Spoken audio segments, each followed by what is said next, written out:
Kunin mo na din. Maglalaba tayo eh.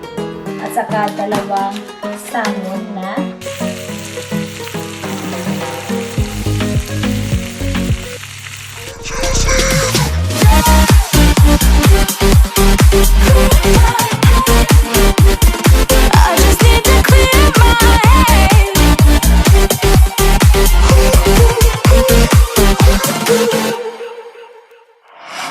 Hi guys! Good afternoon! Today is Sunday at kami po ni Michael ay may pupuntahan.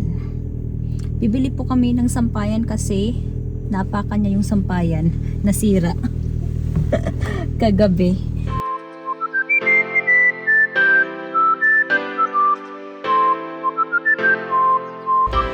Guys, nandito na po kami sa The Range. Ang layo ng park ni Ngongo. So, lilipat siya ngayon. Ayun o.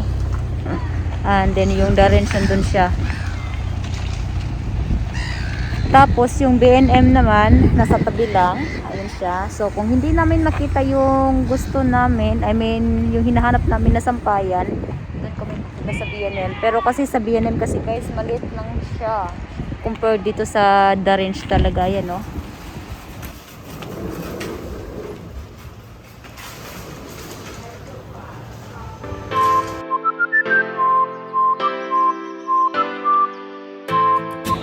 So guys, dun kami sa area na kung saan may sampayan. And I think, oh my god, dito nga tayo din. Naghahanap din ako dito ng mga duvet cover. May, ano ba, yung kama kasi namin, hindi pala kama. Yung duvet namin, ang size niya is king size. Wala pa akong nakikitang king size dito. Puro siya super king. Masyadong malaki. Meron naman ano, king size pero kasi black. Ayoko ng black. Gusto naman na merong konting pagka ano ba, yung sa babaes na ano na style. May pagka feminine yung style. So, dito tayo Hindi namin makita yung ano, yung sasampayan. Ay Ay, meron ako nandun sa lagayan natin. Yung proper na pambuhat.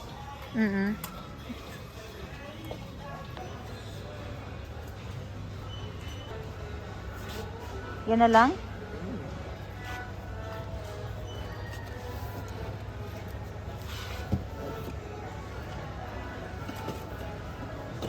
Kunin mo na Maglalaba tayo eh.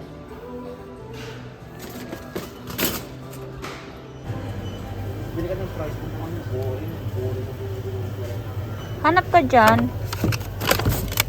Oh.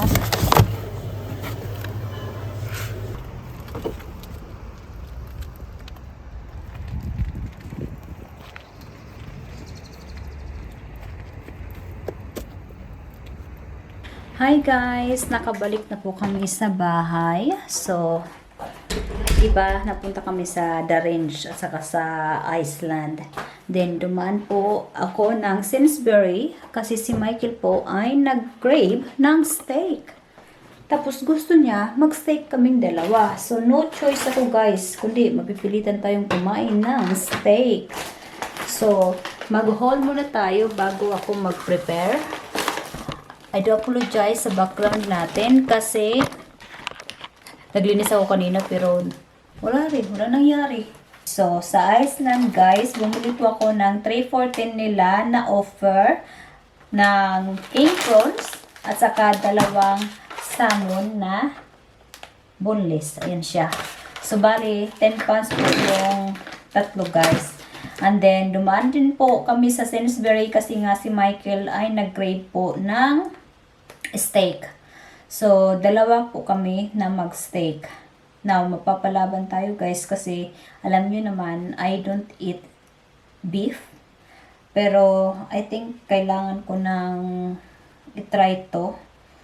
I mean, napilitan lang ako guys. So, tingnan natin. Magluluto din ako ng backup ko na ulam just in case na hindi ko talaga magustuhan yung beef. So, bali sa Sainsbury, ito yung mga binili ko. Bumili pala ako guys ng yogurt kasi naka-offer po siya. This one is the ribeye steak and the rump steak.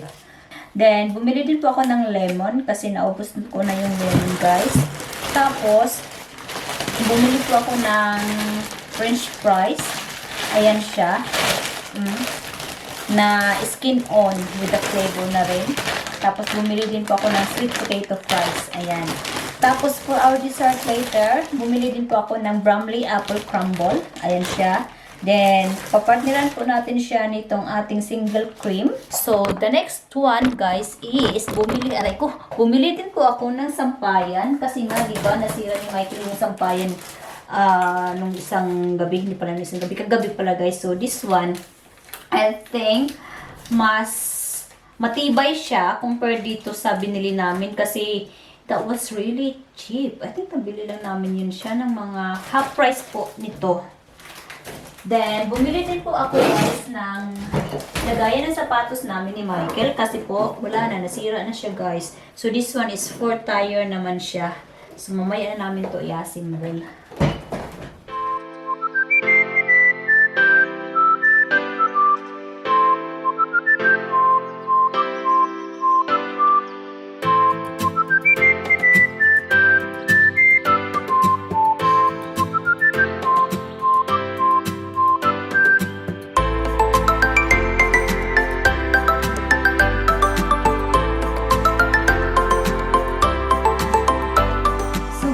Ako po ay mag-marinate muna ng ating beef bago natin siya lutuin. So, meron ako ditong paper towel. So, we can use that to pat dry the beef. Wala po tayong gagawin na karumal-dumal sa ating beef, guys. Kundi, tatapikin lang natin siya ng ganyan na may halong pagmamahal. O, diba? Gagamitin natin pag nag-marinate tayo ng beef is fine sea salt or Himalayan salt. Pero I think I'm gonna use the Himalayan salt. You cannot use the cooking salt guys kasi if you put the cooking salt sa steak nyo, masyado po siyang maalat. Ayaw naman natin na mag-overpower yung salt sa steak natin. So, kukuha lang tayo ng konti dito. And we're just gonna sprinkle it. Okay. And then you need to use some mixed peppercorn or you can use the black peppercorn. It's up to you. You can use it as well sa pork or sa chicken. It's up to you. So, yung ating steak guys ay imamarinate natin siya for an hour para po manuot yung lasa. Guys, yung pinakalas po na ating lulutuin is yung ating steak. So, ito yung gagamitin natin, yung griddle pan. Ayan. Painitin ko lang siya, guys. Then, lalabas ko lang itong olive oil. Gusto ko sana na, ipainit na itong aking air fryer. Pero kasi sobrang ingay niya. Oh my God. Hindi ko maintindihan. But anyway, gumagana pa rin naman siya guys. So, yung partner ng aming steak guys is sweet potato fries. Yan, 𝒂𝒏𝒄𝒄𝒏𝒄𝒌. So, how to cook. Ilagay lang natin siya sa oven. Pwede rin siya sa oven guys. I think sa oven na lang natin siya ilagay kasi mas walang ingay yung oven eh.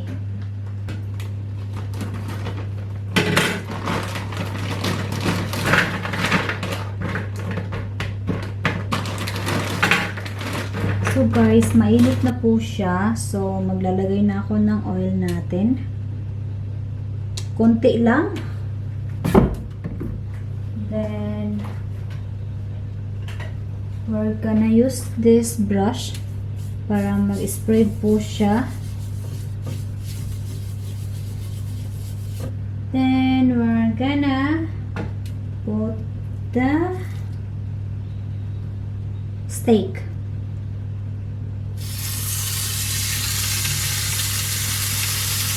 So, sa pagluluto ng steak, guys, si Michael kasi gusto niya yung well done same.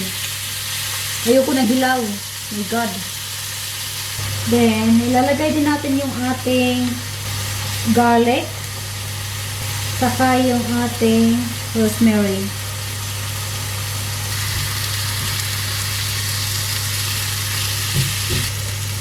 I'm gonna add some butter na.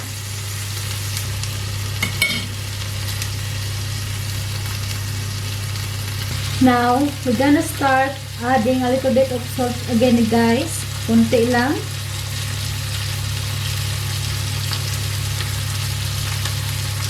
Then, the peppercorn na naman. So, ang next natin na gagawin, guys, ay yung ating beans. Lagay natin siya dyan para maluto siya.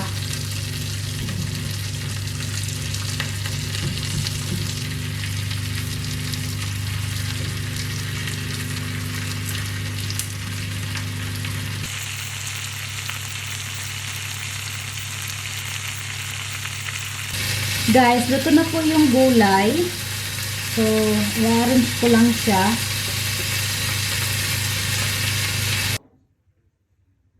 So guys, luto na po yung ating steak. Ayan po siya.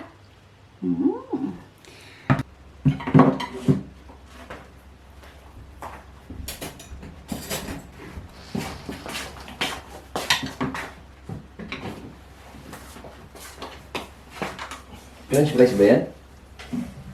Yun ang ginos ko na eh. Patigil nga ako ng ano din. Ng ribeye din.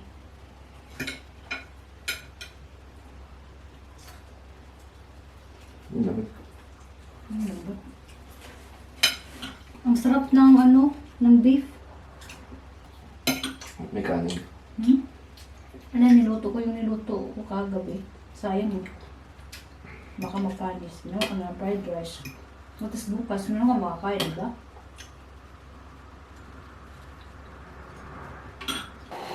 Right guys, kakatapos ko lang na maglinis ng kusina. So, ito, ayan, nilalagyan ko siya ng cling film para merong pagkain tomorrow si Michael. Hindi lang pala si Michael, ako din pala. Ayan siya, yung natira. So, paano ba yan? Tapos na yung ating cooking lesson. Bukas na naman ulit tayo guys mag-vlog kasi mag-edit pa po ako ng ating mga video. I'll see you again tomorrow guys. Bye-bye!